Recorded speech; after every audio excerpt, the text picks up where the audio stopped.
రహస్య సాధనలు యూట్యూబ్ ఛానల్కి స్వాగతం. ఈరోజు ఊర్వశి అప్సర సాధన చేసే విధానము, సాధన సిద్ధి తర్వాత ఈ సాధన సిద్ధి చేసుకున్న వాళ్ళకి ఎలాంటి ఉపయోగాలు, అలాగే జీవితంలో ఎలాంటి మార్పులు సంభవిస్తాయో వాటి గురించి ఈరోజు వివరించడం జరుగుతుంది. ముందుగా ఈ ఛానల్ని సబ్స్క్రైబ్ చేసుకోని వాళ్ళు సబ్స్క్రైబ్ చేసుకోండి. వీడియో కనుక నచ్చినట్లయితే లైక్ చేయండి, అలాగే షేర్ చేయండి. ఊర్వశి అప్సరా సాధన, ఈ సాధనను రెండు విధాలుగా చేయవచ్చు. వైదిక మంత్రం ద్వారా సిద్ధి చేసుకోవచ్చు, అలాగే శాబర మంత్రం ద్వారా కూడా సిద్ధి చేసుకోవచ్చు. ఈ మంత్ర సాధనకు కావలసిన వస్తు సామాగ్రి పీఠము, ఎరుపు రంగు వస్త్రము పీఠం పైన పరవడానికి, అలాగే పసుపు బియ్యం కలిపిన అక్షింతలు, అలాగే సిద్ధి ఊర్వశి అప్సరా యంత్రము. సిద్ధి ఊర్వశి అప్సరా యంత్రము అనేది మీకు బయట ఎక్కడా దొరకదు. అలాగే సిద్ధి గుటిక, అలాగే ఒక రక్షామాల.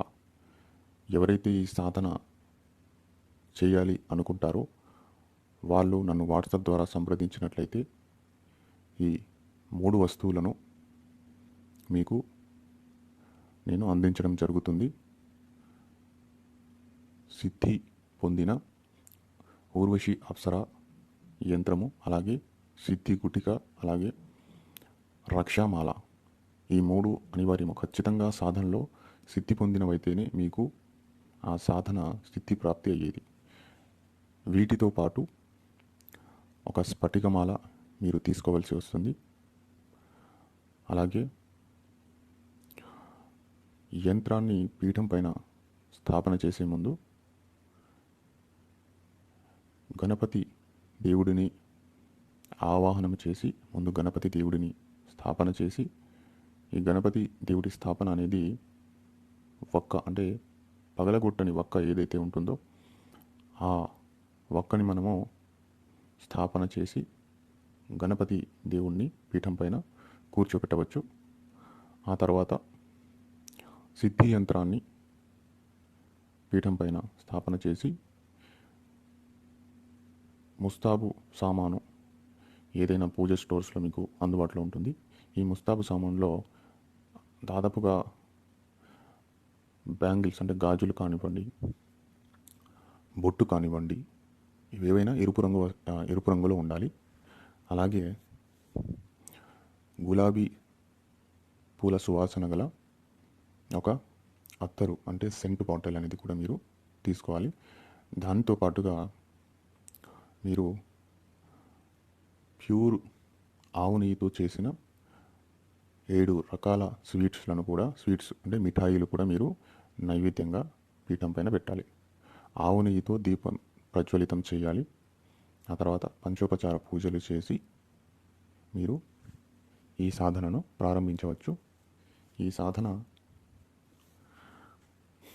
మంత్రజపం చేసే ముందు మీ గురువు ఉన్నట్లయితే గురుమంత్ర ప్రాప్తి చేసుకొని, గురుమంత్రం సిద్ధి చేసుకున్నట్లయితే మీరు ఒక మాల గురుమంత్రం జపం చేసి, ఆ తర్వాత గణపతి దేవుడి మంత్రాన్ని ఒక మాల జపం చేసి, ఆ తర్వాత శివభగవానుడి ప్రార్థన చేసుకొని ఓం నమః శివాయ ఈ మంత్రాన్ని 108 సార్లు జపం చేసి, ఆ తర్వాత ఓం భం భైరవాయ నమః ఈ మంత్రాన్ని 108 సార్లు జపం చేసి, తర్వాత ఒకవేళ మీ దగ్గర రక్షామంత్ర సిద్ధి అయినట్లయితే రక్షామంత్రాన్ని 21 సార్లు జపం చేసి మీ శరీర బంధనం చేసుకొని మూల మంత్రాన్ని జపం చేయవచ్చు.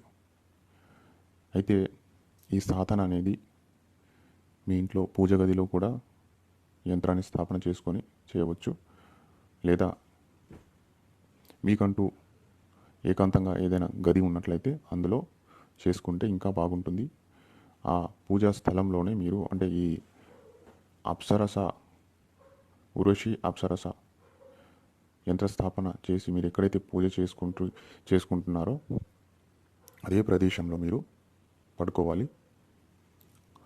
ఈ సాధన అనేది 41 రోజుల అనుష్ఠానంతో చేసుకోవచ్చు, లేదా ప్రతి శుక్రవారము శనివారము రాత్రి 9 గంటల నుంచి మీరు ప్రారంభించుకోవచ్చు. ఈ సాధన చేసేటప్పుడు స్త్రీలు కానీ పురుషులు కానీ అఖండ బ్రహ్మచర్యాన్ని పాటించాలి. అలాగే ఎలాంటి మాంసాహారము మద్యపానము తాగరాదు, తినకూడదు. అలాగే మహిళల పట్ల స్త్రీల పట్ల చాలా గౌరవంగా మీరు ఉండాలి. అలాగే ప్రతిరోజు ఉదయాన్నే మీకు దగ్గరలో శివాలయం ఉన్నట్లయితే శివుడి దర్శనము ప్రతిరోజు చేసుకోవాలి. కుదిరితే అక్కడ ఒక మాల ఓం నమ శివాయ మంత్రాన్ని 108 సార్లు జపం చేసుకొని రావాలి. ఈ ప్రకారంగా మీరు సాధన చేసుకోవాల్సి వస్తుంది. దానితో పాటు సాధనలో ఒకవేళ స్త్రీ చేసుకున్నట్లయితే ఈ సాధన విచిత్ర అనుభవాలు జరగవచ్చు. సాధారణంగా స్త్రీ పురుషులకు ఈ ఉర్వశి అప్సర సాధన చేస్తున్నప్పుడు మల్లెపూల సువాసన రావడం కానీ, గజ్జెల శబ్దం వినిపించడం కానీ, లేదా నిద్రపోయినప్పుడు కలలో ఏదైనా అందమైన మహిళ కనిపించడం కానీ జరుగుతూ ఉంటుంది. అలాగే సాధన చేసే రోజులలో మీ చుట్టుపక్కల మీతో ఉండే వాళ్ళకి కూడా మీ దగ్గర ఒక సుగంధం అనేది రావడం జరుగుతుంది. అది చుట్టుపక్కల వాళ్ళు కూడా చెప్పగలుగుతారు. అలాగే పురుషులు ఈ సాధన చేసినట్లయితే స్త్రీలు ఆకర్షితులవుతారు. అలాగే సర్వజనాకర్షణ అవుతుంది. స్త్రీ పురుషులు కానీ లేకపోతే పశుపక్షాదులు కానీ అన్నీ మీకు ఆకర్షితమై మీ మాట వినేలాగా ఈ ఊర్వశి అప్సర సాధన ప్రభావం ద్వారా మీ మాటను వినడం జరుగుతుంది. అలాగే సాధన ప్రథమ దశలో 41 రోజులు చేసినట్లయితే ఈ సాధనలో 3 దశలు ఉంటాయి.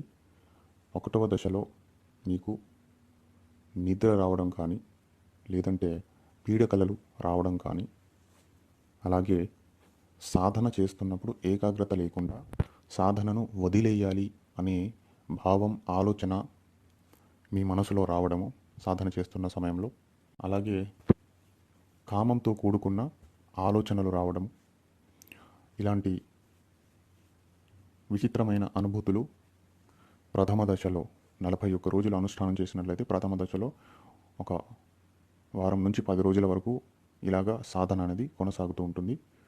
రెండవ దశలో మీరు సాధన చేస్తున్నప్పుడు మీ శరీరంలో రోమాలు నిక్కపరుచుకుంటూ రావడము, అలాగే మీ చుట్టుపక్కల ఒక చల్లటి గాలి రావడము, అది మీ వీపు భాగానికి తాకినట్లు అనిపించడము, లేదా మీ తలపైన జుట్టును ఎవరో ముట్టుకుంటున్నట్లుగా అనిపించడము, అలాగే మీ చుట్టుపక్కల సాధన చేస్తున్నప్పుడు కుక్కలు ఏవైతే రాత్రిపూట అరుస్తుంటాయో అవి మీరు సాధన చేసే ప్రాంగణంలోనే సాధన సమయంలో అరుచుకుంటూ రావడము, అలాగే సుగంధం రావడం, మల్లెపూల సుగంధం రావడము, గజ్జెల శబ్దం రావడము, ఇలాంటి సంఘటనలు మీ సాధన సమయంలో జరుగుతుంటాయి.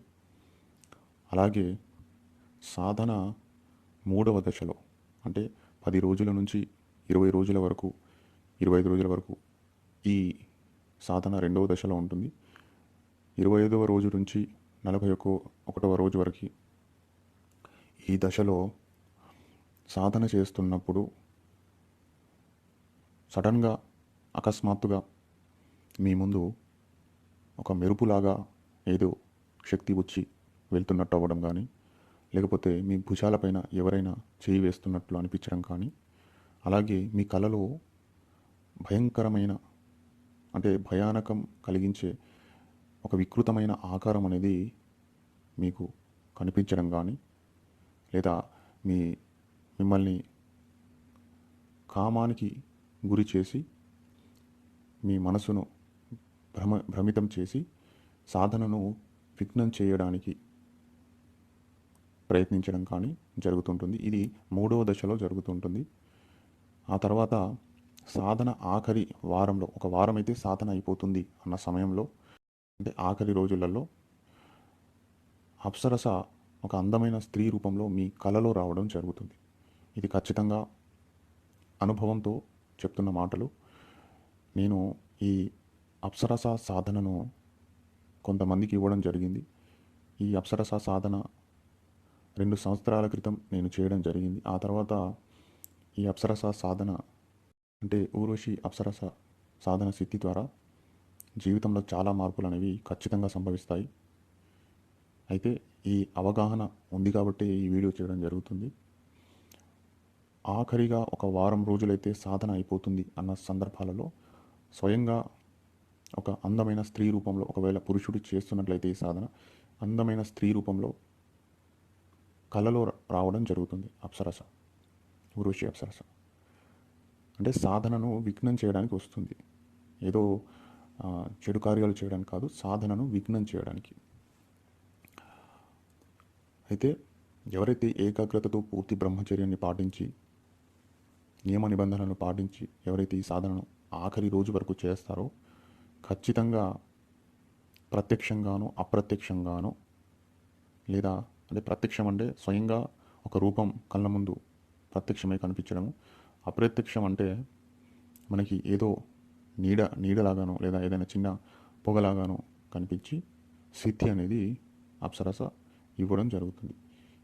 ఈ ఊర్వశి అప్సరస సిద్ధి కనుక చేసుకున్నట్లయితే, ఒకవేళ స్త్రీ కానీ పురుషుడు కానీ ఈ అప్సరస సాధన సిద్ధి చేసుకున్నట్లయితే వాళ్ళ శరీరము యవ్వనత్వంతో ఉంటుంది.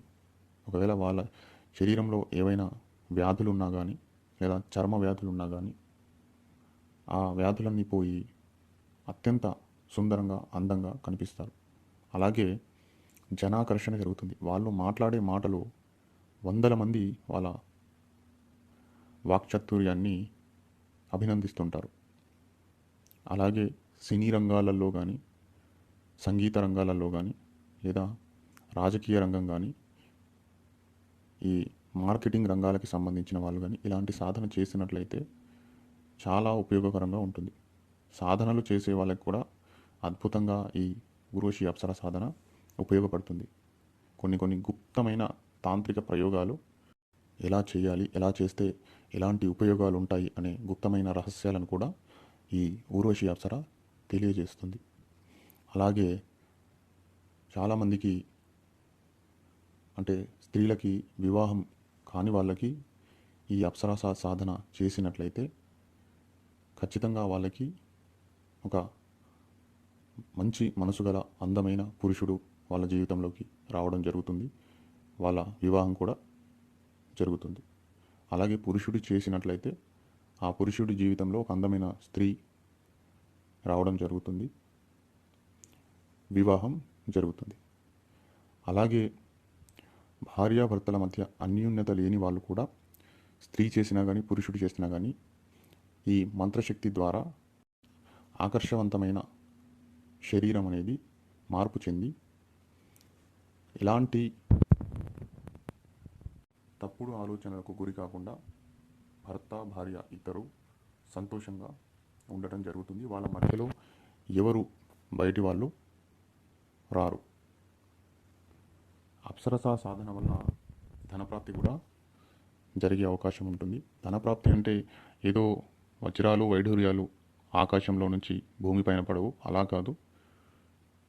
మీకు ఏవైనా ఆర్థిక సమస్యలు ఉన్నట్లయితే, లేదా మీరు ఆర్థిక పరిస్థితి మీకు బాగలేనట్లయితే కొన్ని దారులు వాటంతటవే తెరుచుకొని మీకు ఆర్థిక పరిస్థితి చక్కదిద్దే అవకాశాలను కల్పిస్తుంది. అలాగే ఈ అప్సరస సాధనను పిల్లలు పుట్టని వాళ్ళు కూడా, అంటే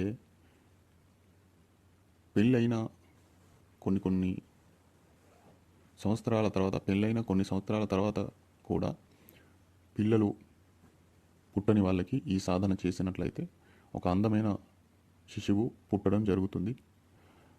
అలాగే చదువుకునే వాళ్ళు ఈ సాధన చేసినట్లయితే మేధాశక్తి, బ్రెయిన్ పవర్ అనేది పెరగడం జరుగుతుంది. కానీ ఈ సాధన అనేది ఖచ్చితంగా సిద్ధి అవుతుంది, కానీ గురు పర్యవేక్షణలో చేయడం ఉత్తమం. ఎందుకంటే ఈ సాధన ఎవరైతే చేసి ఉంటారో వాళ్ళ దగ్గర అవగాహన ఎంతో కొంత ఉంటుంది కాబట్టి అక్కడి నుంచి మీరు సాధన తీసుకొని చేసినట్లయితే మీకు సరైన గైడ్లైన్స్ అనేది ఉంటుంది. సాధన మొదటి రోజునే మీరు సంకల్పం అనేది తీసుకోవడం జరుగుతుంది. మీ పేరు, మీ గోత్రం, మీ తల్లిదండ్రుల పేర్లు, మీరుంటున్న ప్రాంతం పేరు అనేది సంకల్పంలో తీసుకొని మీరు ఊర్వశి అప్సరస దేవిని ఏ ఉద్దేశంతో ఆవాహనం చేస్తున్నారో, ఏ ఉద్దేశంతో సిద్ధి చేసుకోవాలనుకుంటున్నారో అది సంకల్పం తీసుకునే రోజే మీరు చెప్పవలసి ఉంటుంది. చాలామంది తప్పుడు ప్రచారాలు చేస్తూ ఉంటారు. అంటే తల్లిగానో, భార్యగానో, ప్రియురాలిగానో, అలాగే ఒక దాసిగానో, స్నేహితురాలిగానో చేసుకొని వాళ్ళను ఉపయోగించుకోవాలి అని అనుకుంటూ ఉంటారు. ఇవి దైవిక శక్తులు కాబట్టి అంత సాధారణంగా వీటి సిద్ధి అనేది దొరకదు. అలాగే చాలామంది ఊహించినట్లు ఇలాంటి పిచ్చి పిచ్చి ప్రచారాలు చేసి భార్యగా వస్తుంది, ప్రియురాలిగా వస్తుంది, అన్ని కార్యాలు చేస్తుంది అనుకుంటే తప్పు. ఈ ఊర్వశి అప్సరస కానీ ఏదైనా అప్సరస కానివ్వండి, తల్లిలాగా కానీ, ఒక చెల్లిలాగానో, అక్కలాగానో, భార్యలాగానో, ప్రియురాలిలాగానో ఎప్పుడూ మనము పిలవకూడదు. ఎందుకంటే ఆ స్థానంలో మనకు సంబంధించిన కుటుంబం ఉంటుంది కాబట్టి ఖచ్చితంగా వాళ్ళకి అపాయం జరిగే అవకాశం ఉంటుంది. అందుకని ఎప్పుడైనా కానివ్వండి, అప్సరస సాధనలు కానీ, యక్షిణీ సాధనలు కానీ, కిన్నెర సాధనలు కానీ, లేదా ఏ ఇతర సాధనలు కానీ చేస్తున్నప్పుడు స్నేహితురాలిగా కానీ లేదా ఒక దేవతలాగా కానీ ఆ శక్తిని మనము ఆరాధించాలి. అలా ఆరాధిస్తేనే మీరు, మీ కుటుంబం అనేది సురక్షితంగా ఉంటుంది. అత్యాశలకు గురై ఎవరో చెప్పారు, ఎక్కడో విన్నాము అనుకొని ఒక అప్సరసను భార్యగానో లేదా ప్రియురాలిగానో పొందాలి అనుకునే ఉద్దేశంతో ఇలాంటి సాధనలు చేస్తే అది మీకే అపాయం, మీతో పాటు మీ కుటుంబానికి కూడా అపాయమే. స్నేహితురాలిగా మీరు ఊర్వశి అప్సర దేవిని మీరు భావించి చేసుకోవచ్చు. ప్రతి క్షణం మీకు అండగా ఉండి మీ కార్యాలలో ఎలాంటి ఆటంకాలు రాకుండా సిద్ధిని ప్రాప్తి చేస్తుంది. అంటే కార్యాన్ని ఫలించేలాగా మీ వెనకాలే ఉండి ఆశీర్వదిస్తుంది. దాదాపుగా ఈ ఊర్వశి అప్సర సాధనను ఒక 25 నుంచి 30 మందికి నేను గత 2 సంవత్సరాల లోపు ఇవ్వడం జరిగింది. కానీ ఏ ఒక్కరూ ఈ సాధనను సిద్ధి చేసుకోలేకపోయారు. ఎందుకంటే అంత చాకచక్యంగా ఈ సాధన విఫలమవ్వడానికి ఈ ఊర్వశి అప్సర దేవత ప్రయత్నాలు చేసి సాధనను విఫలం చేస్తుంటుంది. కానీ సాధన విఫలమైన ఈ సాధన చేసిన వారి జీవితంలో చాలా మార్పులు, సంఘటనలు జరిగాయి. అందవికారంగా ఉన్నవాళ్ళు ఆకర్షణవంతంగా మారడం, అలాగే ధనప్రాప్తి లేని వాళ్ళు ఏదో మంచి జాబ్లో సెటిల్ అవ్వడం కానీ, మంచి వ్యాపారం పెట్టుకొని ఎదగడం కానీ జరిగింది. అలాగే సాధన రంగంలో ఉన్న వాళ్ళు కూడా అద్భుతమైన స్థాయికి ఎదగడం జరిగింది. దాంతోపాటు ఒక భర్త, ఒక భార్య ఉండగానే అక్రమ సంబంధాలు పెట్టుకున్నట్లయితే ఈ సాధన భార్య గనక చేసినట్లయితే ఆ అప్సరస, ఊర్వశి అప్సరస మంత్ర సిద్ధి ద్వారా భర్తను ఆకర్షితుని చేసే శక్తిని ఈ ఊర్వశి అప్సరస ద్వారా రావడం జరుగుతుంది. ఇలాగ కుటుంబాలలో కూడా ఉపయోగకరంగా ఉంటుంది ఈ సాధన. ఈ సాధన చేయడం అనేది అంత సాధారణమైన విషయం కాదు. చాలా పరీక్షలు ఉంటాయి. ప్రస్తుతమున్న ఈ సమాజంలో, ప్రస్తుతమున్న ఈ జీవన విధానాలలో ఇలాంటి సాధనలు చేయాలంటే ఖచ్చితంగా సమయాన్ని కేటాయించాలి. అలాగే పవిత్రతతో ఉండి ఈ సాధనలు చేయాలి. కానీ సాధన అనేది నిష్ఠతో, అఖండ బ్రహ్మచర్యంతో ఒకవేళ చేసినట్లయితే 100% సాధన సిద్ధించడం జరుగుతుంది. సాధన ఆఖరి రోజు అంటే 41వ రోజు చేయవలసింది 2 పూమాలలు, అంటే పువ్వులతో, గులాబీ పువ్వులతో, మంచి గులాబీ పువ్వులు, సుగంధం వచ్చే గులాబీ పువ్వులు, మల్లె పువ్వులు జోడించి 2 మాలలను, ఒక మాల మీరు ధరించి ఇంకొక మాల యంత్రానికి వేసి ఆఖరి రోజు మీరు మంత్రజపం చేయవలసి వస్తుంది. ఆ తర్వాత హోమం చేయడం జరుగుతుంది. ఈ హోమం అనేది స్వచ్ఛమైన ఆవు నెయ్యిలో ఆవు పాలతో చేసిన మిఠాయిలు, 7 రకాల మిఠాయిలను చూర్ణం చేసి ఆ ఆవు నెయ్యిలో వేసి అదొక మిశ్రమంలా చేసి ఈ మిశ్రమంతో మీరు హోమంలో ఆహుతి ఇవ్వవలసి వస్తుంది. ఈ ఆహుతి అనేది వైదిక మంత్రం అయితే మీరు స్వాహాను జోడించి ఆహుతి ఇవ్వడం జరుగుతుంది. అదే శాబర మంత్రం అయితే స్వాహ లేకుండా ఆహుతి ఇవ్వడం జరుగుతుంది. శాబర మంత్రం అనేది మంత్రం కాస్త పెద్దగా ఉంటుంది, కానీ 1-2 రోజుల్లోనే దాని ప్రభావం అనేది మీకు తెలుస్తుంది. ఎందుకంటే ఊర్వశి అప్సర సాధనల్లో శాబర మంత్రాలు చాలా శక్తివంతంగా పనిచేస్తాయి. అలాగే గురుముఖం నుంచి తీసుకున్నట్లయితే మీరు గురుముఖం నుంచి అప్సర సిద్ధి యంత్రాన్ని, అలాగే రక్షమాల ఎందుకు అనివార్యం అంటే సాధనలో చాలా ఆటంకాలు వస్తాయి. ఊర్వశి అప్సర సాధనలో అప్సరస చాలా భయభ్రాంతులకు గురి చేసే విధంగా సాధకుడిని ఇబ్బంది పెడుతూ ఉంటుంది, భయపెడుతూ ఉంటుంది, మభ్యపెడుతూ ఉంటుంది. రూపాలు మార్చి కూడా సాధనను విఘ్నం చేయడానికి వచ్చే అవకాశాలు ఉంటాయి. సాధకుడి మనోబలాన్ని, పవిత్రతను బట్టి ఖచ్చితంగా అద్భుతమైన అనుభూతులు సాధన కాలంలో జరుగుతూ ఉంటాయి. ఇది ఈ సాధనకి సంబంధించిన పూర్తి వివరణ. అయితే ఎవరికైతే సిద్ధి ఊర్వశి అప్సరా యంత్రం కావాలో, ఎవరికైతే సిద్ధి కుటిక కావాలో, ఎవరికైతే సిద్ధి రక్షామాల కావాలో వాళ్ళు వాట్సాప్ ద్వారా సంప్రదించి బుక్ చేసుకోగలరు. అలాగే స్ఫటికమాలను మీరే తీసుకోవాల్సి వస్తుంది. ఒకవేళ స్ఫటికమాల మీ దగ్గర లేనట్లయితే రుద్రాక్షమాలను మీరు వాడవచ్చు ఈ సాధనలో. ఈ సాధన అనేది శుక్రవారం కానీ, లేదంటే శనివారం కానీ, లేదంటే పౌర్ణమి రోజు మీరు ఈ సాధనను ప్రారంభించవచ్చు. ఈ సాధనను ప్రారంభించే ముందు రోజు శివాలయం వెళ్ళి పరమేశ్వరుని ధ్యానం చేసుకొని మీరు చేయబోయే సాధన విజయవంతం అవ్వాలని మనస్ఫూర్తిగా మొక్కుకొని మీరు సాధనను ప్రారంభించవలసి వస్తుంది మరుసటి రోజు. ఇది ఈరోజు ఊర్వశి అప్సర దేవికి సంబంధించిన సాధన విధానము.